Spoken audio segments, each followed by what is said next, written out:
I'm a creature of habit. I wake up at the same time every morning, get the same black coffee from the same coffee shop on my way to class, catch the same bus to get there, although the bus is rarely on time.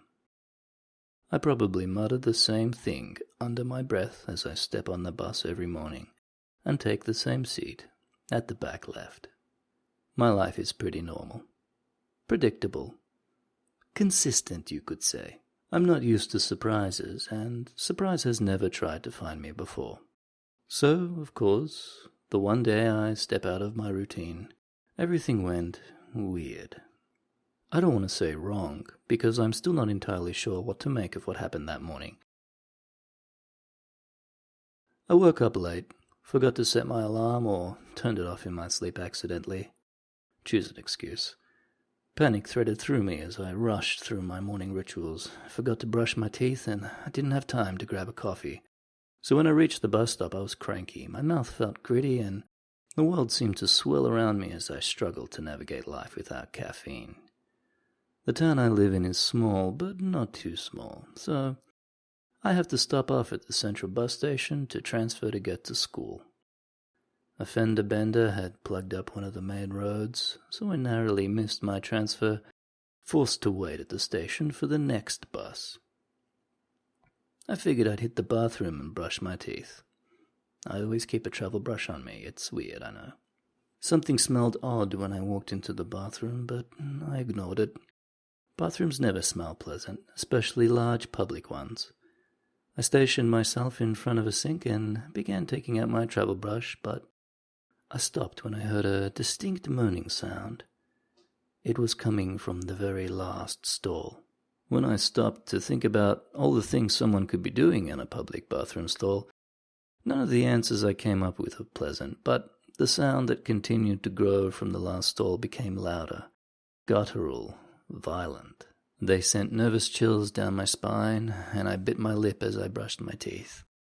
Bright red blood swirling down the sink in front of me. "Are you okay in there?" I called out hesitantly. I didn't want to get involved, but it felt wrong just to stand there. "Help," a small voice rang out through louder grunts. I walked in trepidation towards the door, and when I placed my hand on the cold metal, it swung open slightly. Inside the stall there was a tall woman, her skin a strange grey, her skirts bunched up around her waist as she squatted over the toilet. Her face was lined red and scrunched up, tears running down her cheeks. She was giving birth. Thick clots of blood covered the toilet and streamed down her legs, and her belly bulged so much that purple stretch marks lined it, like someone had dug claws into her. "I'm going to call you an ambulance," I muttered, my brain suddenly on overdrive, adrenaline pumping through me.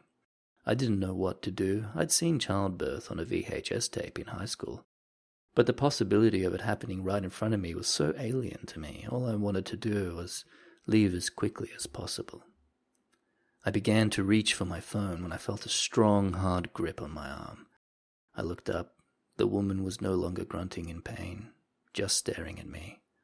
Her eyes dark, black. Her grip was so strong my arm began to sting, then throb under the pressure. She was shaking, her mouth set in a grim line as her eyes bore into mine. "Vi budet riadom," she shouted, her eyes never leaving me. I backed away, breaking her grasp, and her head fell into her chest. When she raised it again, her eyes were a soft, sad ice blue. She screamed again, and then someone else rushed into the bathroom. "She needs help," I said, running away. I left the bathroom, her screams following me as I speed-walked through the terminal and hopped on the nearest bus, not caring where it took me.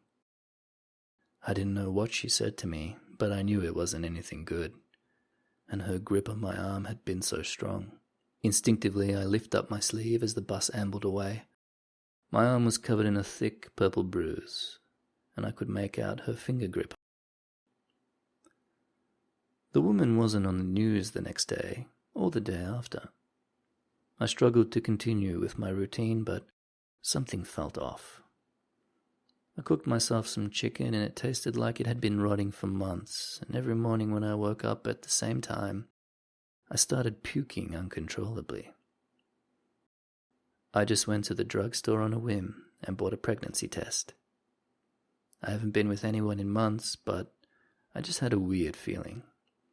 I really don't know how to explain this, but the pregnancy test was positive.